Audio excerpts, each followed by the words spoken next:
अब हम पढ़ेंगे अभ्यास 10C। लिखा हुआ है कि समांतर चतुर्भुज के एक अंतःकोण 30 अंश है, तो शेष कोण का मान ज्ञात कीजिए। जरा अब समझो, यहाँ पे कितना मस्त सवाल दिया गया है, देखो जरा। ये क्या है? समांतर चतुर्भुज है। जरा समझो यहाँ पे, ये क्या है? हमारा समांतर चतुर्भुज है। अब कह रहा है कि एक अंतःकोण का मान कितना है? ये 30 अंश है। बात को समझो, ए मान लो, इसे बी मान लो, इसे सी मान लो, इसे डी मान लो।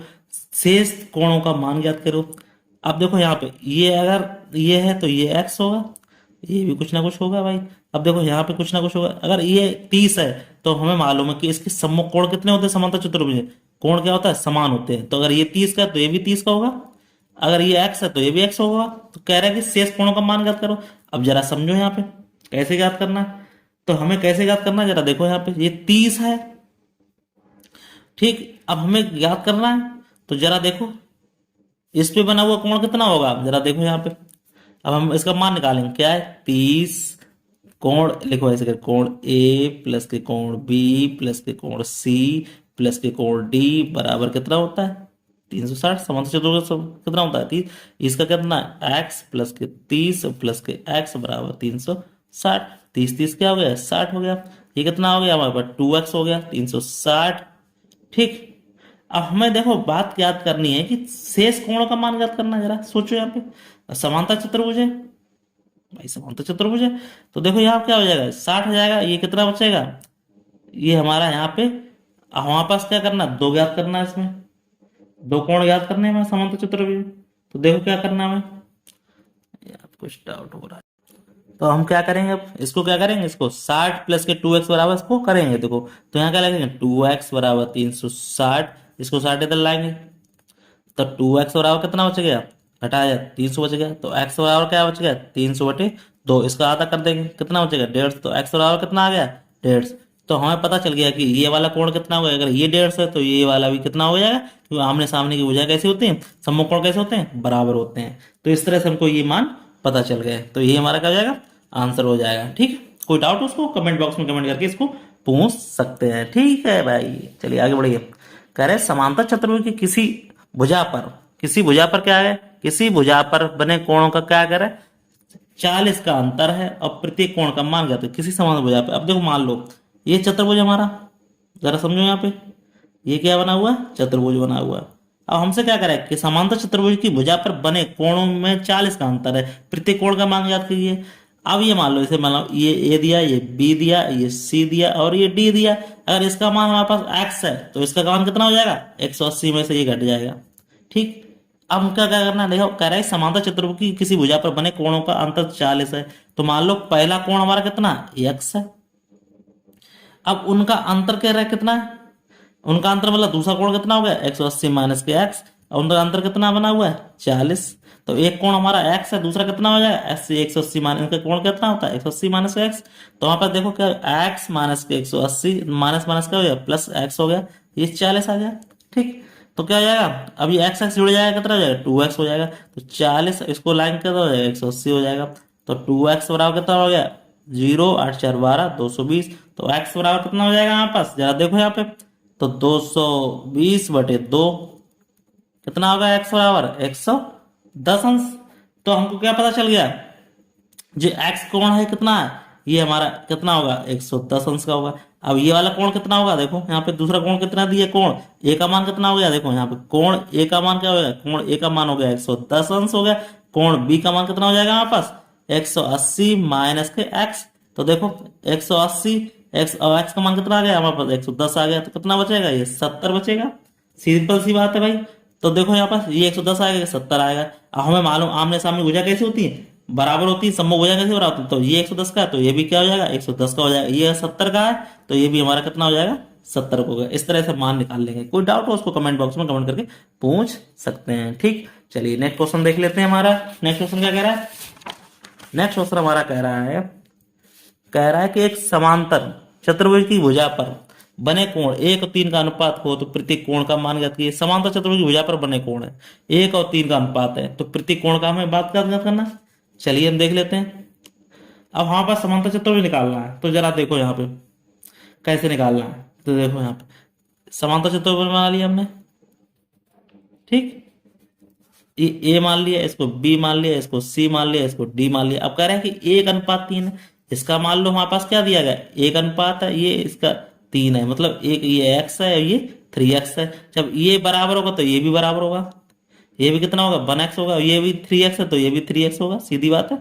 तो हम क्या करना है, तो देखो यहाँ पे कोण का मान क्या करना है। अब मान लो कोण है ए है, तो कोण ए का मान कितना 1x है, ठीक। कोण बी का मान कितना है हमारे पास 3x है, क्यों 1:2 का है।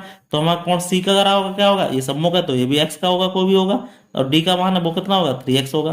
तो हमें मालूम है चार कोण का मान क्या करना है हमें, तो क्या करेंगे इसको लिखेंगे, तो कोण ए प्लस के कोण बी प्लस के कोण सी प्लस के कोण डी बराबर कितना हो गया 360 हो गया। इसका x प्लस के 3x प्लस के x प्लस के 3x बराबर 360। तो देखो इनको जोड़ लो, 3 1 4 1 5 3 8, ठीक, 8 हो गया हमारे पास। अब जरा इसको मान निकालना है मुझे, तो देखो यहाँ पे कैसे करना है। तो यहाँ पे अनुपात दिया गया तो क्या हो जाएगा 36, x बराबर क्या हो गया हमारे पास। तो देखो यहाँ पे हम निकाल लेंगे x बराबर 36/8, 8 × 32 बचे 4, 8 बचे 40, x का मान कितना आ गया 45 आ गया। अब हम इसको मान रख देंगे, देखो पहला हमने क्या माना था 1x माना था, तो 1 × 45, तो एक का मान कितना आ जाएगा हमारे पास 45 आ गया। दूसरे का देखो मैं क्या बना 3 × 45 माना था, तो क्या होगा 3 × 5 = 15, 3 × 4 = 12 और एक 13। अब इसका मान भी कितना आ जाएगा, सी का मान भाई 45 माना, तो ये भी 45 आ जाएगा हमारे पास। अब सी का मान क्या है 3 × 45, इसका भी मान कितना हो जाएगा 135। तो सीधा सीधा पता चल गया, ए का मान हमारा कितना आ गया, सिंपल से पता लग गया 45 आ गया।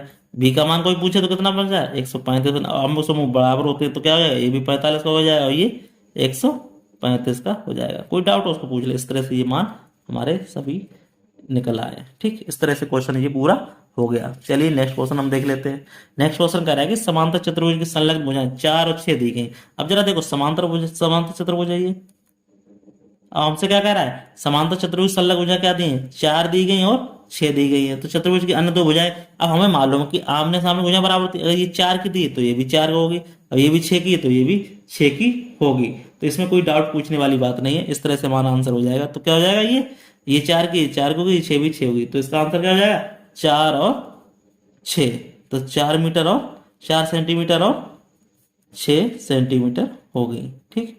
कोई डाउट नहीं, समांतर चतुर्भुज आमने सामने भुजाएं कैसी होती बराबर होती हैं। चलिए नेक्स्ट क्वेश्चन हम देख लेते हैं, कोई डाउट हो उसको पूछ लेते हैं। चलिए 5वां क्वेश्चन क्या कह रहा है हमारे पास, क्या कह रहा है, ये कह रहा है कि समांतर चतुर्भुज की संलग्न भुजाएं 8 और 6 दी गई है, तो चतुर्भुज का परिमाप बात करिए। चलो देखो हमारे पास चतुर्भुज का परिमाप क्या होता है, लिखो यहाँ पे चतुर्भुज का परिमाप बराबर होता है 2 कोष्टक में लिखा हुआ है, क्या होता है 2 कोष्टक में होता है 2 संलग्न भुजाओं का योग। तो लिख दो यहाँ पे 2 भुजाओं का योग, लिखो 2 भुजाओं का योग, ठीक।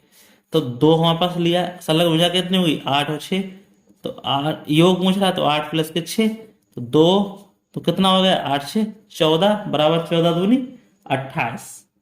तो इस तरह से हमारा क्या पता चल गया, ये 28 क्या निकला है हमारा सेंटीमीटर, क्यों सेंटीमीटर दी भुजा, ठीक। इस तरह से आंसर हम दे सकते हैं, ठीक। चलिए नेक्स्ट क्वेश्चन कह रहा है कि समांतर चतुर्भुज की 2 संलग्न अनुपात इतना दिया गया, तो परिमाप इसका दिया गया है, तो भुजा की माप याद कीजिए। तो हमें मालूम है, देखो क्या कह रहा है, समांतर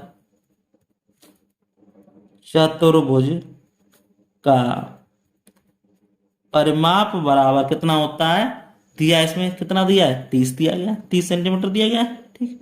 कितना दिया गया 30 सेंटीमीटर। अब हमें क्या मालूम है 2 कोष्टक क्या होता है संलग्न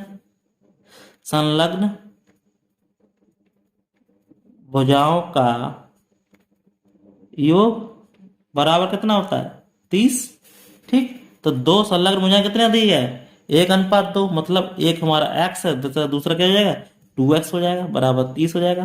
तो देखो कितना हो जाएगा, अब ये कितना हो जाएगा 2x प्लस के 4x बराबर 30, तो कितना होगा 6x बराबर 30, तो x बराबर 30/6 तो यहाँ क्या होगा 6×5 = 30, तो x बराबर क्या आ जाएगा 5 आ जाएगा। जब हमारा 5 आ गया, अब जरा यहाँ भुजाएं देखो जरा, ये 5 आ गया x, तो ये अगर 5 है x का मान कितना आ जा रहा है, ये 5 आ रहा है, और दूसरा क्या भुजा है, दूसरी 2x है, तो 5×2 बराबर कितना हो जाएगा 10 सेंटीमीटर। इस तरह से हम भुजाएं निकाल सकते हैं। कोई डाउट हो उसको पूछ लेना। अब देखो यहाँ पे ये समांतर चतुर्भुज बना हुआ है, हमें मालूम पड़ गया एक भुजा का मान कितना है 5 है, दूसरे का कितना है 10, संलग्न भुजाएं तो आमने सामने की क्या हो जाएगी बराबर होगी, तो ये 5×5 होगी, ये भी 10×10 की होगी। इस तरह से हम निकाल सकते हैं। चलिए कोई डाउट हो उसको पूछ लेना। चलिए नेक्स्ट क्वेश्चन हम देख लेते हैं। नेक्स्ट क्वेश्चन हमारा क्या कह रहा है, कह रहा है कि एक आकृति है, क्या दिया गया PQRS, कह रहा है आकृति PQRS समांतर चतुर्भुज है। रेखाखंड क्या दिया गया हमारा, एक रेखाखंड का दिया है OP दिया है और OQ दिया गया है, OR दिया गया। OS को सत्यापित कीजिए कि OP बराबर OR, तो सीधी बात है जब हमारी भुजाएं बराबर हो तो आमने सामने कोण बराबर होते हैं। इसमें क्या है, बीच में काट रहा केंद्रक है, तो ये भुजा इसके बराबर होगी और ये भी भुजा इसकी बराबर होगी। तो ये बात हमारी कैसे हो जाएगी, देखो OP बराबर OR के, देखो OP बराबर किसके OR के, ठीक। अब देखो OQ बराबर किसके होगी OS के, तो इस तरह से ये मान दोनों कैसे हमारे बराबर है, कि ये इसके बराबर है ये इसके बराबर है, क्यों समांतर चतुर्भुज है। इस तरह से ये आंसर बिल्कुल सही हो जाएगा। चलिए अब हम देख लेते हैं नेक्स्ट क्वेश्चन वा। नेक्स्ट क्वेश्चन हमारा क्या कह रहा है भाई, जरा समझ लो इसको।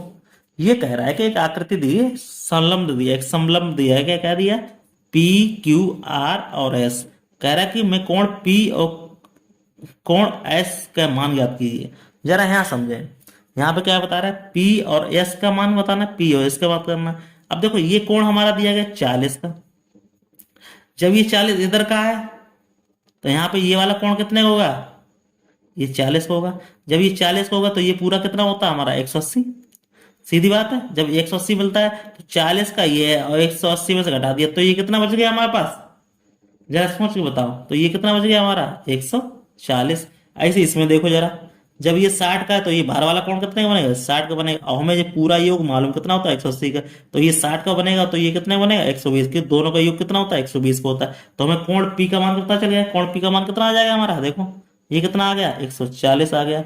अब कोण S का मान कितना आ जाएगा हमारे पास, ये कितना आ जाएगा हमारा 120 हो गया। कोई डाउट हो उसको पूछ लेना। इस तरह से इसके ये आंसर आ गए, ठीक। तो इस तरह से हमारा इस चैप्टर क्या हो जाएगा हमारा दी एंड हो जाएगा। तो फिर मिलते हैं किसी नेक्स्ट वीडियो में, तब तक के लिए धन्यवाद। आपको वीडियो अच्छी लग रही है तो वीडियो को लाइक शेयर जरूर करें, ठीक।